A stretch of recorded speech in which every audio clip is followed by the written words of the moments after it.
to give gratitude for whatever it is He has shown you through your time.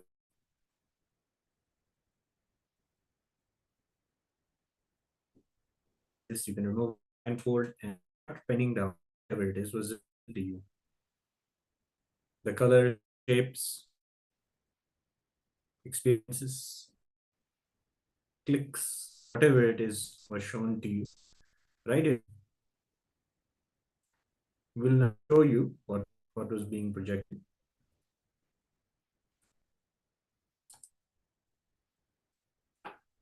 Yes, number 24.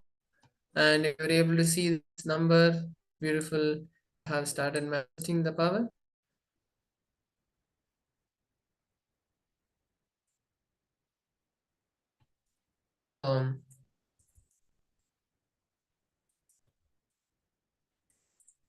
Can share in that saying I was able to see this particular number,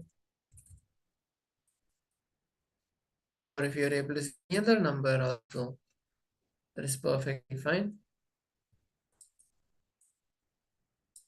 So now this will be moved to the second round of the meditation. Once again, please close your eyes, be seated. Once visualize Swami in your third eye and intense start chanting Avakya. Om Ananda Paramashivoham. Take a moment, get into that space of oneness.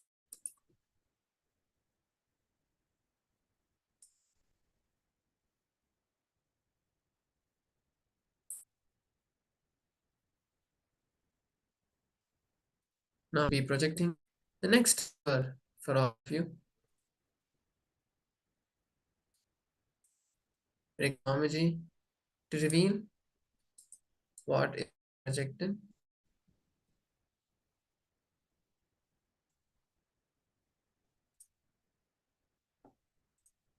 Not allow any thoughts to distract you or hurt you. Let's begin manifestation.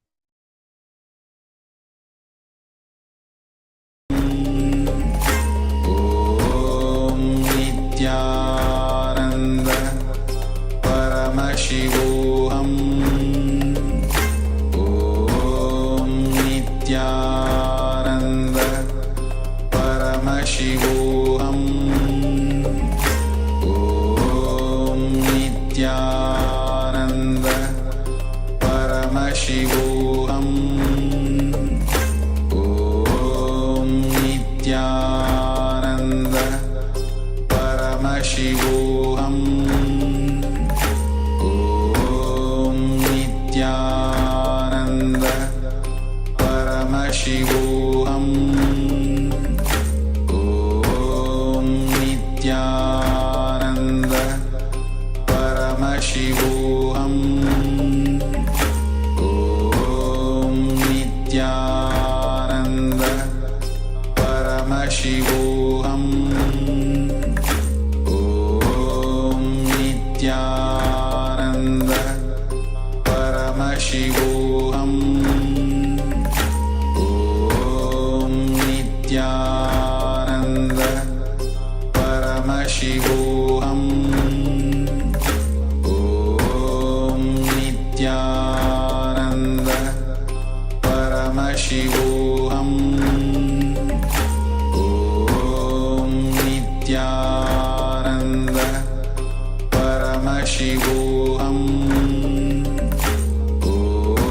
Om Nithyananda Paramashivoham. Om Nithyananda Paramashivoham. Om Nithyananda Paramashivoham. Om Nithyananda Paramashivoham. Om Nithyananda Paramashivoham. Om Nithyananda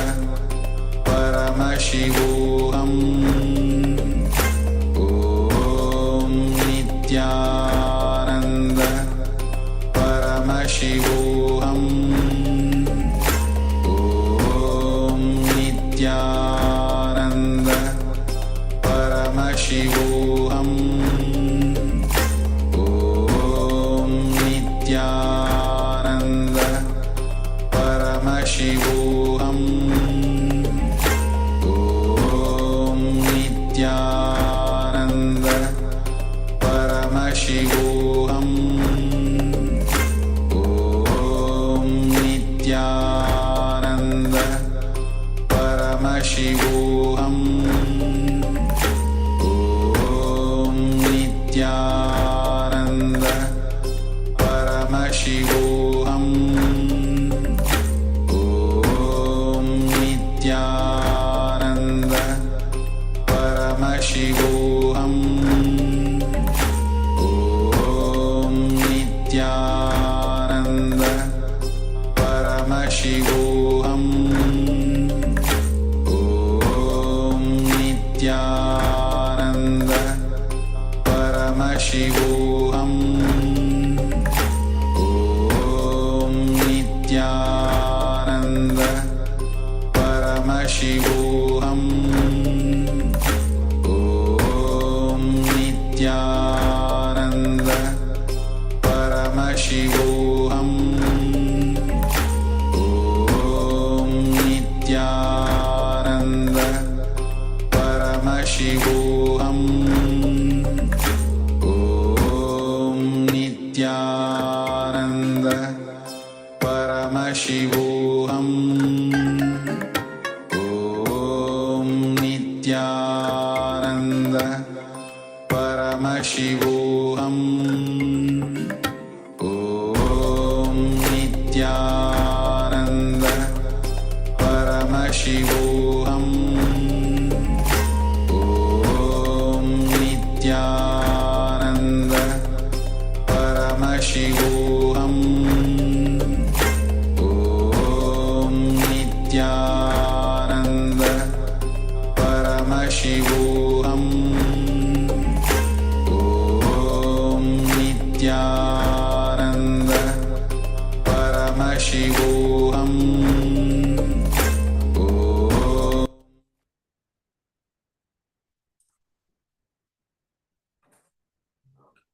Yeah. Sorry, please open it. Thought whatever it was to you, Swamiji, you have to put a quote gratitude to Swamiji as you write down. Will not what shown blindfolded. So the number 73. So if you read this number, that's full, you have that manifesting power and you can congratulate yourself. So with this beautiful manifestation, now we'll be moving to about today's powerful cognitions with this. We are going to be learning about the sign of experiencing reality. So as we saw before in the sessions, we learned about the world and my world. Always look at life from the face of the world, from the my world, which has fantasies, all our beliefs, all the cognitions that we think, or the cognitions that we believe is life, only based on those perceive life and not the complete truth. So that is why Swami has given us the way to experience and look at life from the face of reality itself. So that's what we're going to be learning today's Paramashivoham program. You may think, okay, how is this really powerful? Or how is it directly going to be manifesting anything in life? If you see, because it takes so many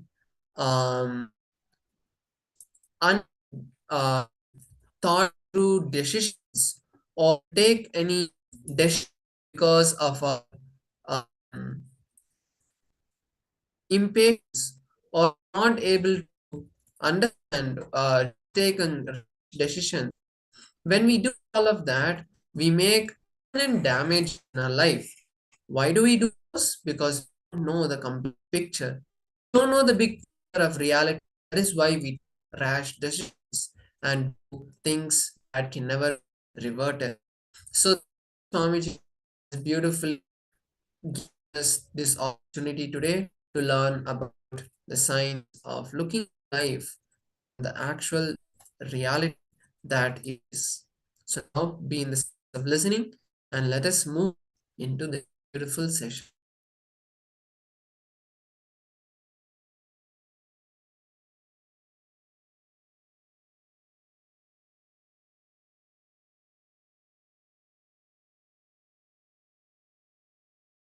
Reality is nothing but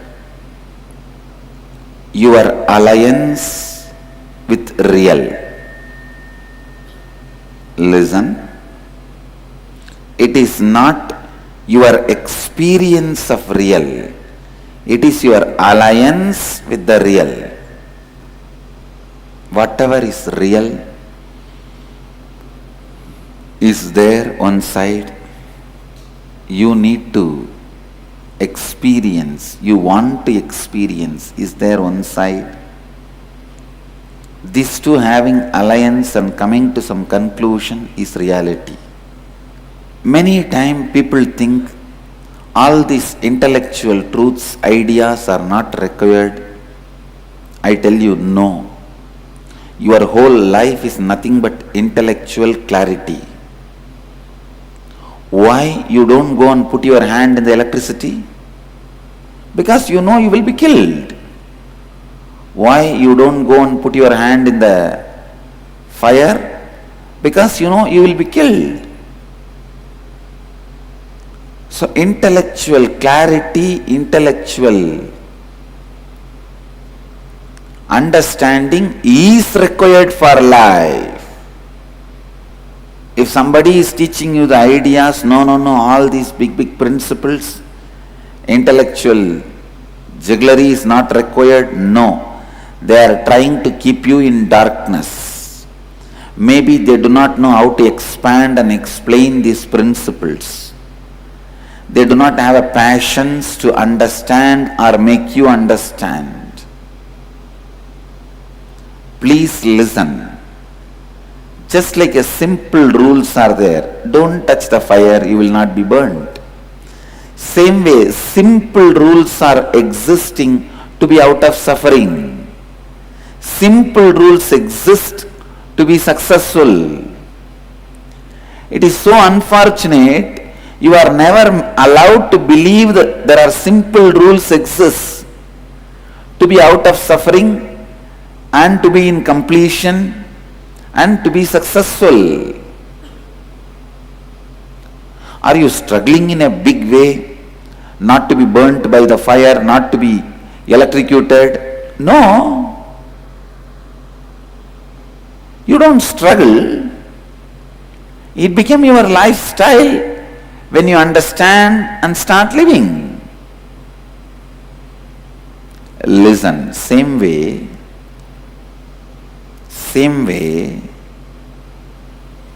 there are simple rules to make what you want as reality, to make your life as you want, to be successful in the life.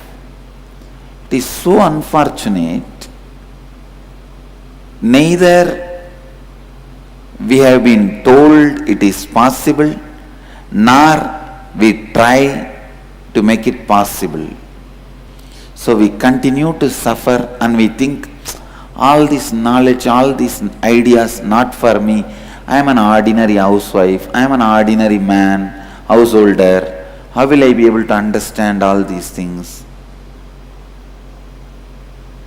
Can you say, I am an ordinary electrician, how can I understand about electricity? It's okay, let me be electrocuted. No. I am an ordinary housewife, I just cook every day. How do I know about anything about fire? Let me get burnt. You can't say. When you are about to cook, you learn the rules to handle fire. When you are about to become electrician, you learn the rules of electricity. Better learn to make your reality before you enter your life. And you can learn. That is the good news. It is not as difficult as it was told to you. That is the good news. How you perceive reality? Reality is nothing but your alliance with the real. First line, first tattva you need to know is, whatever you experience as reality is only possibility. Please listen. If you are experiencing your reality as rich, everything good, that is also only a possibility for great which is supposed to come. If you are experiencing your reality as bad, poor, suffering, suffocation, that is also is a possibility for the worst which is going to come. Listen. Whatever you experience as reality is only possibility. If you are experiencing as good, the great possibility for better. If you are experiencing as bad, the possibility for worst. But do not ever think the reality you are experiencing is reality. No. It is just possibility. If you are experiencing fear, be very clear. It is only a possibility for the greater fear which is going to come. If you are experiencing courage, be very clear. It is only the possibility for the greater courage which is going to come. Everything you experience as reality is just possibility. As you are only a possibility, not yet become reality, what you experience is also only a possibility, not yet become reality.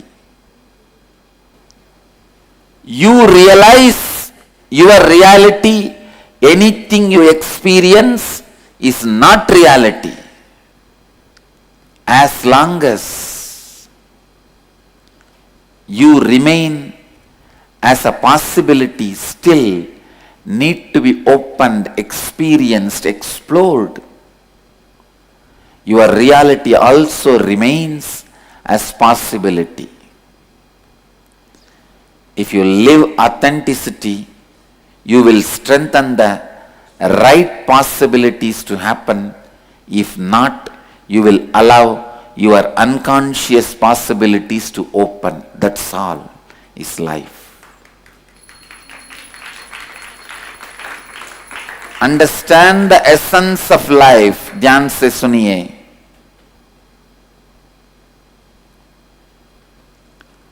You are only a possibility. One of the biggest mistake you do in your life is you think you are still a possibility, but your life is a reality. That is why you feel weak. Your life is not a stone wall already built. It is a wax model getting ready. The reality you experience is not a stone wall already built. It is only wax model getting ready. Authenticity is the intelligence to alter your possibility consciously in a right way. Listen. Authenticity is great possibility to alter your life in a right way. Let me expand on authenticity. Authenticity means the state where you are established in the peak of your capability, your possibility, and you respond to life from who you perceive yourself to be, the inner image, and peak in the outer image, and establishing yourself in peak in others' image about you. Whatever you perceive about you is only a possibility. If you think you are a Swami, good person, nice person, even that is only a possibility for the greater saint to happen. If you think you are filled with jealousy, dirt, junk, and whatnot, disease, depression, that is also not reality. It is a possibility for greater disease, greater depression, greater disorders to happen. Now, almost all of us experience ourselves as a mixture of both. How many of you cognize what I am saying?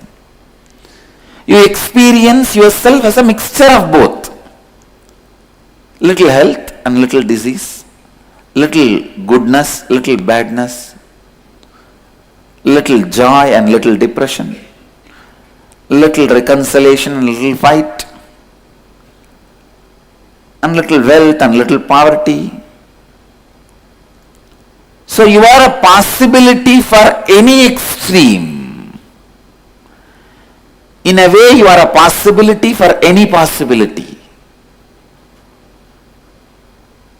When you are in a state of possibility for any possibility, you are called seeker. Seeker is a person who is possibility for any possibility. If you already became sinner, you can't be a seeker. If you are already a saint, you can't be a seeker. If you are perceiving the possibility of both as a possibility in your reality, you are seeker. Means do not know which side you are going to take. Do not know what is going to be your life. I always tell people, there are two things. One is Shakti to make your dreams into reality. That is what is miracle powers. Miracle power means you will have power to make your dreams into reality. That is Shakti. There's next thing, Buddhi, means realizing whatever is reality is nothing but your dream. Making your dreams into reality is Shakti. Realizing that your reality is nothing but dream is Buddhi, intelligence. If your search for Shakti leads you to Buddhi, then it is right. If your search for miracles, if it leads you to experience whatever is happening is a miracle, then your search is right.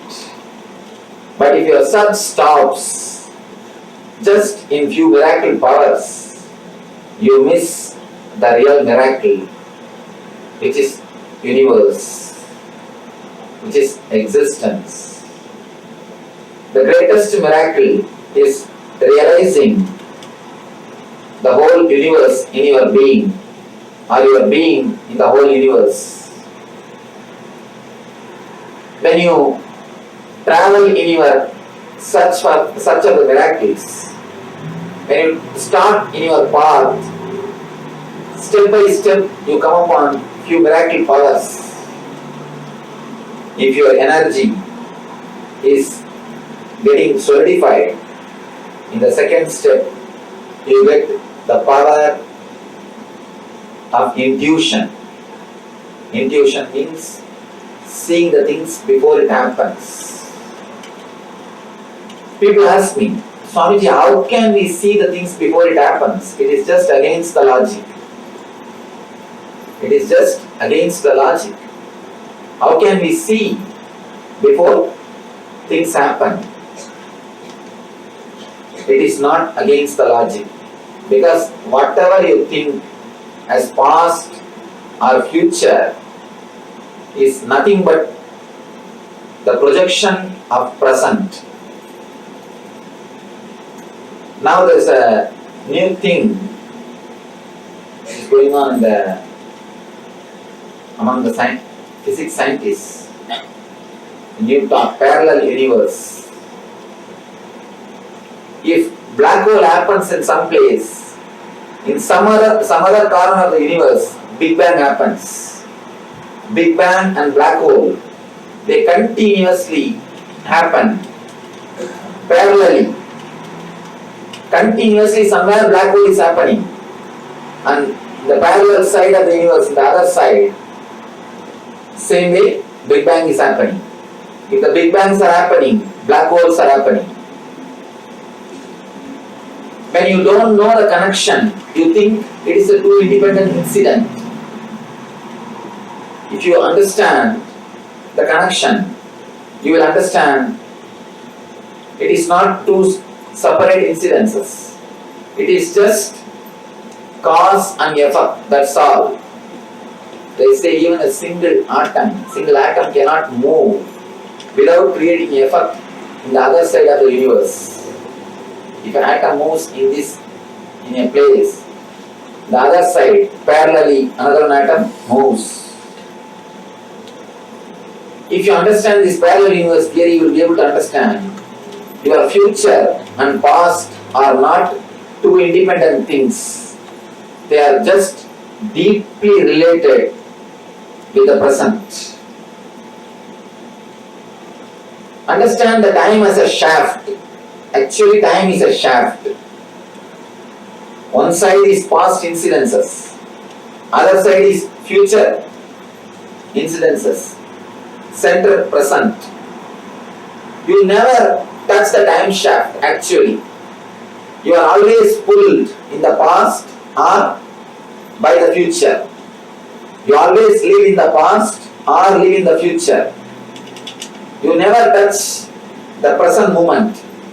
Present moment is the time through which you can touch this time shaft. Eternity is past, present and future. All the three is eternity. But you can touch the eternity only in the present moment. If you are in the present moment, only then you can touch the eternity. If you touch the eternity, you can understand the past and future are not different from present. They are just extensions of present. From the past moment, this moment is taking birth. From this moment, next moment is taking birth. If you have the glimpse at least once of the present moment, if you live even for one moment in the present moment, you will have a clear glimpse, clear idea about the future.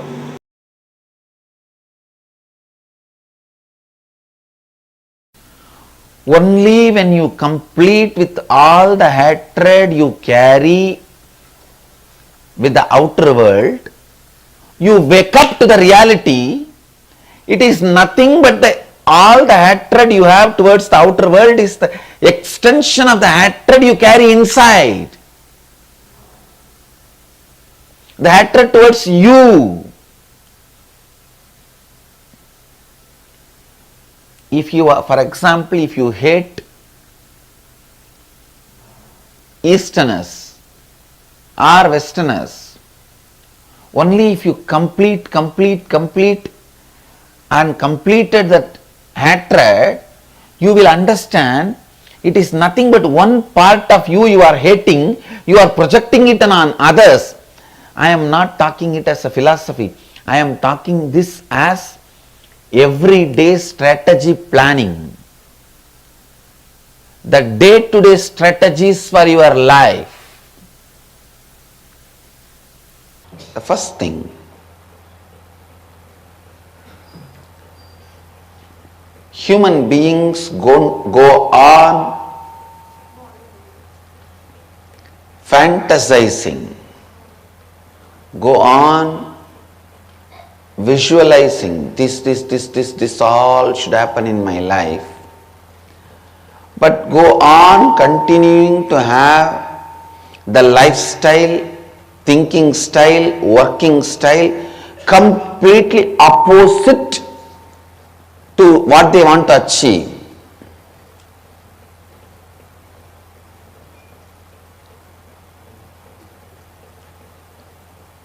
Listen. Want to have some things as a reality in the life, but working completely in the opposite direction. The thinking style, working style, everything completely in the opposite direction. This is what I call vasana.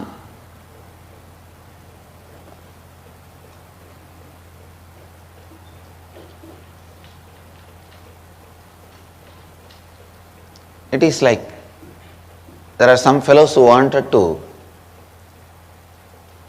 melt down in devotion, bhakti. When they see the devotees ecstatic, just lost in the ecstasy, they get jealous. See this person's devotion. What a joy he or she is radiating. They are ecstatic. They are jealous, seeing the ecstasy of the devotees. But what need to be done to achieve that as a reality? They will not do. Their lifestyle, the way of acting, way of thinking, everything will be completely in opposite direction. Same way in the world, they will see the successful CEOs sitting in a rotating chair, addressing the roundtable conferences, flying in private jet. All that they will see, they will feel jealous, they will feel they want to create that as their reality. But if you see their thinking style, the working style, the way the functioning style, they will continue to remain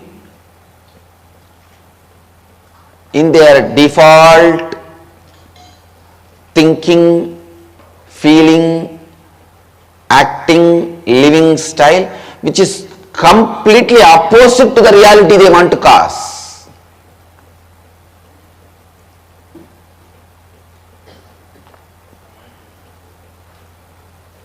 This is what I call vasana.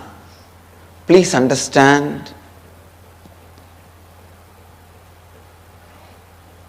Immediately what binds you is vasana. For example, if you are put in prison,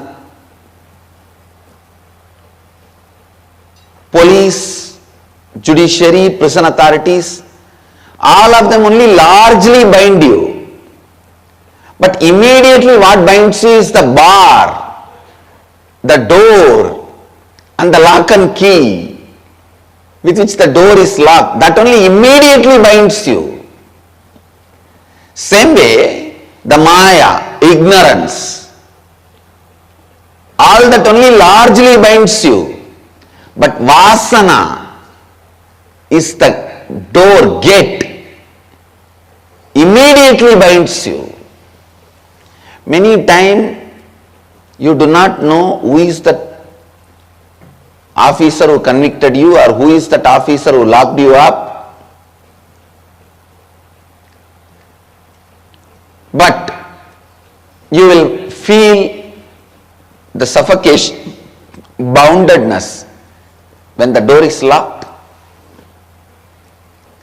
Just like the door is the immediate bondage you experience. In the life, vasana is the immediate bondage. Understand?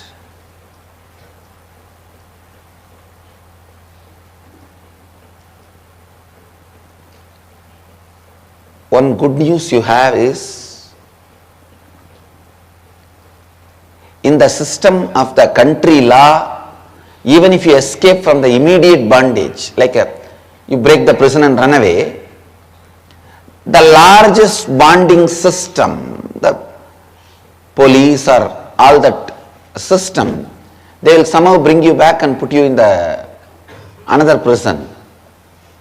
But the good news you have is in the cosmic law, the moment you break the immediate bondage, the whole cosmos supports you and liberates you once for all. This is the biggest difference between the country law and the cosmic law. End of the day, country law is man-made. Cosmic law is God-made. Naturally, the purpose is different.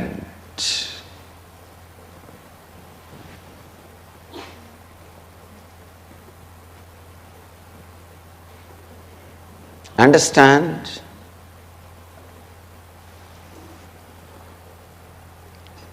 And ultimately, even country law cannot torture you when God wants to protect you.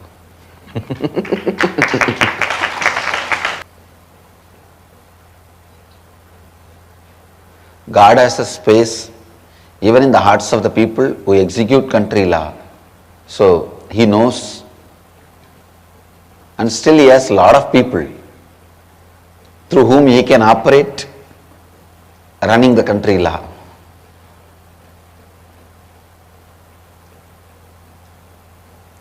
First thing you need to understand, the truth I wanted to convey to all of you through this example, if you break your immediate bondage, the vasana, listen, the immediate bondage, the vasana, suddenly you will see the whole ocean of powers opens in front of you. I am giving you one example. People always have this vasana of, how can I get up in the early morning and do yoga? Everyone visualizes themselves with a yogic, slim, lean, powerful, energetic, six-pack body. Everyone fantasizes about themselves. But only when 3:30 alarm goes on, all the vasanas will wake up. You don't wake up when the 3:30 alarm goes on. Vasanas wakes up. Why not just today? Today is after all one day after Shivaratri.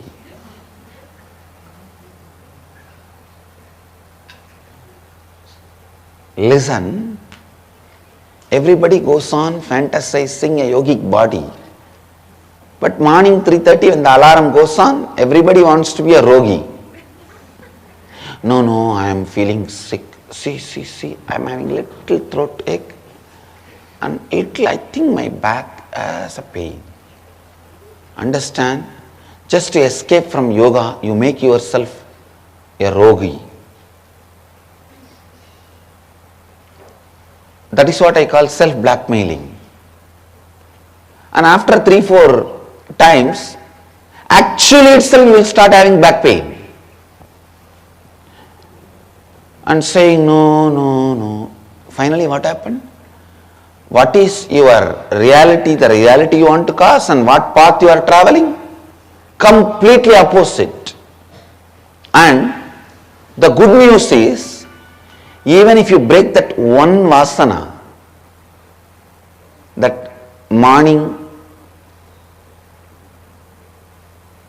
when you try to wake up, the vasanas which comes up, if you complete just with those vasanas, not only you will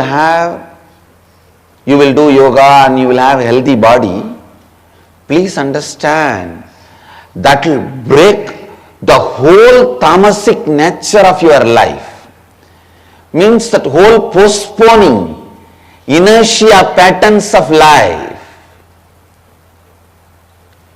Most of the time, postponing works against the reality you want to cause. It is like somebody has a cancer and doctors suggest they have to do the surgery within 1 month and they have to make decision.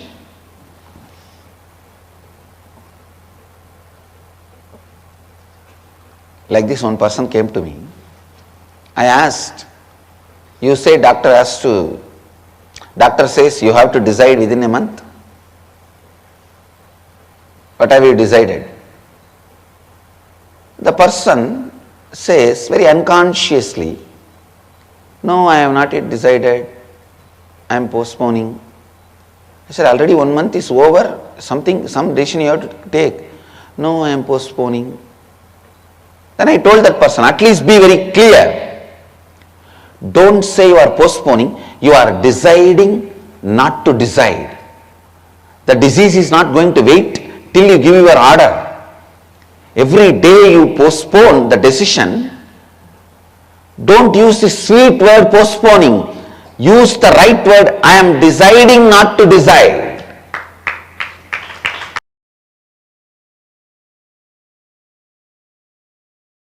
Anya means willpower. Why this chakra is called as willpower? If this chakra opens, your whole thoughts, your whole thinking trend will be changed. Not only that, whatever you think will become reality. What is this? Like a genie tale Swamiji is telling. Whatever you think will become reality. Don't think I am telling some genie tales. I am telling some story.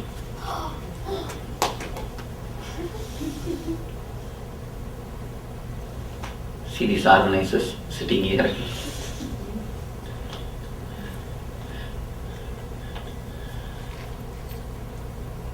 I am not telling any genie tales. As on now, 80% of our energy is spent just in vague thoughts, not in a solid way, just in a vague thoughts. And only 20% is spent in a creativity. Once this energy, Anya Chakra, is awakened, only 20% will be spent in the vague thoughts and 80% will start moving in the creativity. 80% of the energy will start moving in creativity. That is why when this chakra opens, your thoughts will become reality. You will have the energy to work out your thoughts. As on now, your thoughts you are so crowded with thoughts, no energy is left to create. There is no energy for creativity. You are just crowded.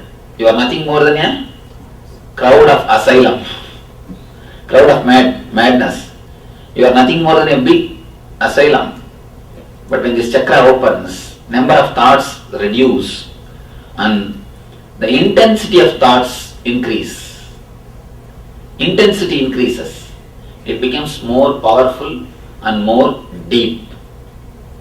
That is the power of this chakra. This chakra is called Chakraraj, the king of chakras. Why? If this chakra is awakened, your all the other 6 chakras also will be awakened. If you work on the Mooladhara, Swadhisthana, Anahata, Vishuddhi, only that chakra will be awakened. But as far as this chakra is concerned, if you work on this chakra, all the 7 will be awakened. There is one small danger with this chakra. Whatever you think will become reality. With this chakra awakening, all your thoughts, whether good or bad, it will become reality. A small story. There is a tree called Kalpavriksha. Kalpavriksha. Tree, whatever you think, sitting under it, the wish will be fulfilled. It's very Puranic, it's very, what to say, like a fairy tale. We do not know whether it existed or not, the tree. Like a fairy tale. Under the tree, if you sit and think whatever, that will become reality. One guy was sitting under the tree without even knowing it is a Kalpavriksha. And suddenly he thought, oh, I have so much of hunger. If I get food, it will be really nice. He saw the food was in front of him. He ate. The next, if I get 2 cards to sleep, it will be really nice. He got 2 cards. He got immediately 2 cards. Next, if I get 2, 3 ladies to press my feet and serve me, it will be really grand. Immediately he saw 2, 3 young women serving him. Suddenly he thought, what is this? Whatever I am thinking is becoming reality. If a tiger comes and kills me, what will happen? Next moment, tiger appeared and killed him. See, at least you would have been alive if he has not went and slept under the tree. If you would have been outside, at least you would have been alive. You wouldn't have died. When you come to this chakra, it creates so much of energy in you. There is one danger. It's almost like going near the fire. If you know the right technique, you can use the fire for cooking, for heating your body and everything. But if you just misbehave with it, what it does? It just burns you like electricity. If you work properly with it, you will get all benefits. The moment you misbehave, you are finished. So this chakra is like electricity. This chakra is like a fire. This chakra is equally powerful like the tree. Meditate on this chakra, you will get the same power. Okay? Actually, this chakra is just like the Kalpavriksha.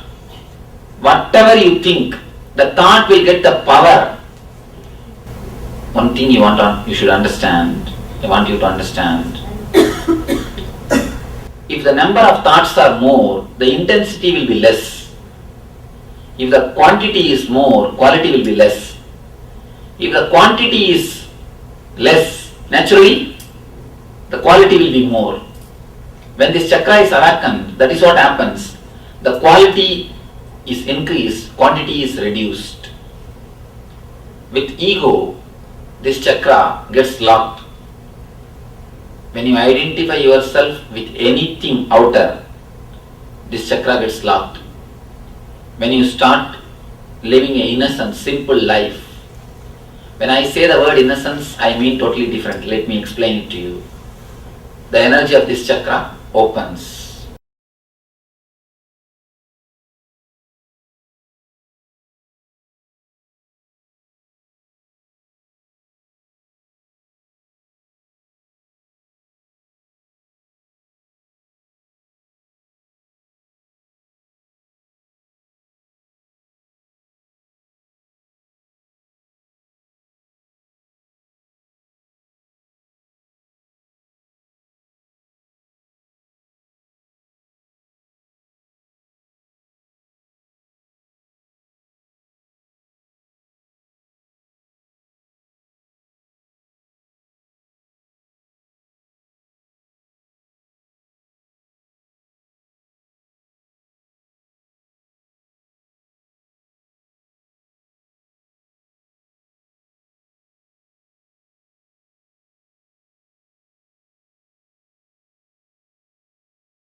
3, 2.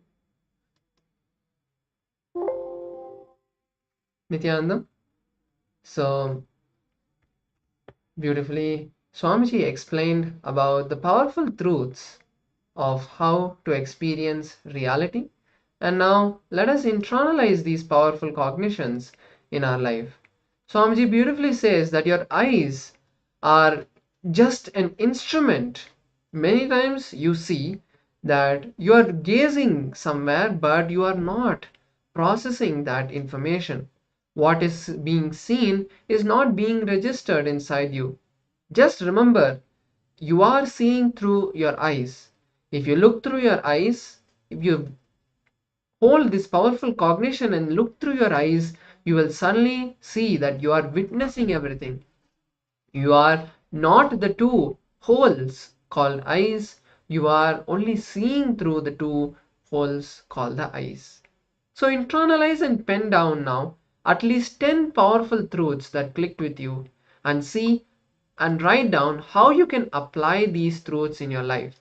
Because unless we start applying the truths that Swamiji teaches in our life, that Swamiji gives us in our life, we will not be able to get benefited by these powerful truths. We need to start living them, as beautifully in the Hindu tradition, in the Sanatana Hindu Dharma. First step is listening, next is internalizing, and finally is living it. So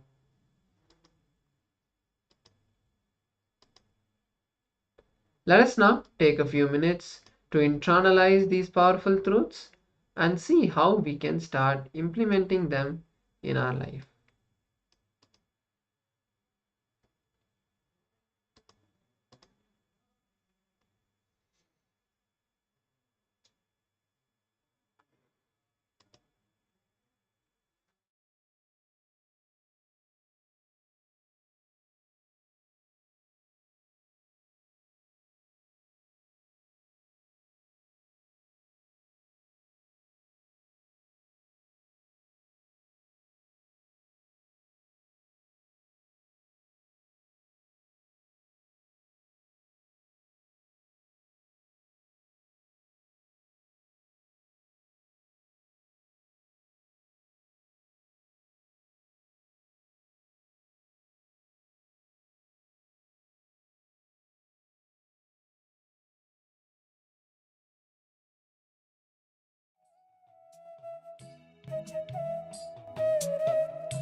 So with that powerful completion process and internalization of the powerful cognitions that Swamiji has given us, let's now manifest the powers of Paramashiva.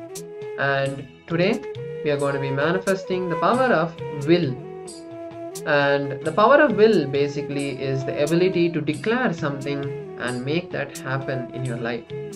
So when we start manifesting this power in a larger scale, and when our powerful cognition about this, that yes, this power is possible and I can manifest it, at that time you'll be able to even will, saying that let me manifest $1 million and you will see that reality happening.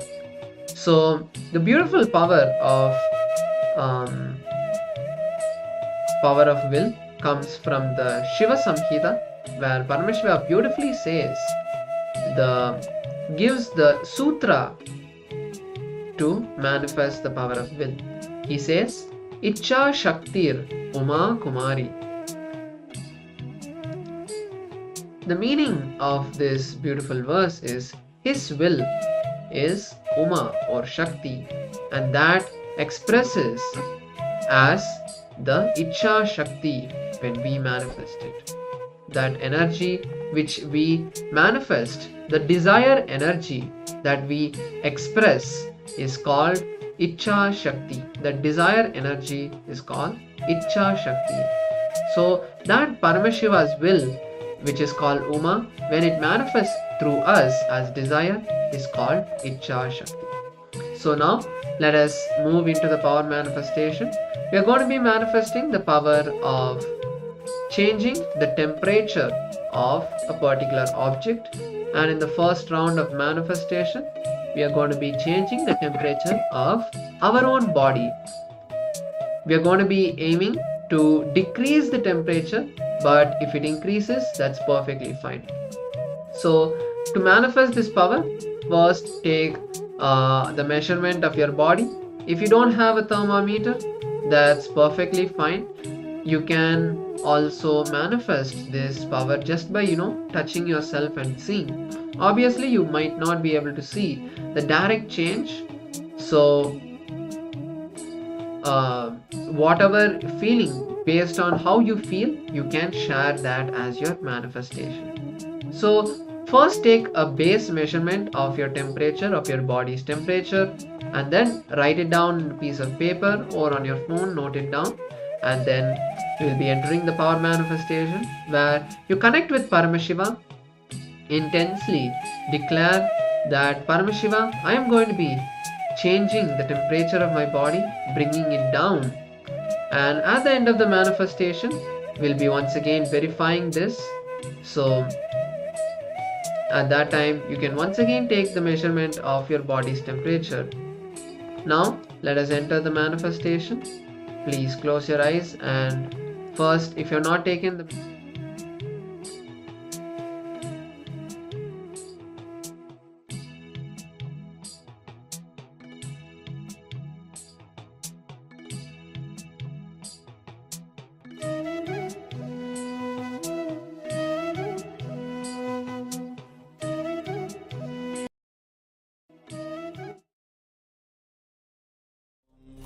Nithyananda Paramashivoham Om Nithyananda Paramashivoham Om Nithyananda Paramashivoham Om Nithyananda Paramashivoham Om Nithyananda Paramashivoham Om Nithyananda Paramashivoham Om Nithyananda Paramashivoham Nithyananda Paramashivoham Om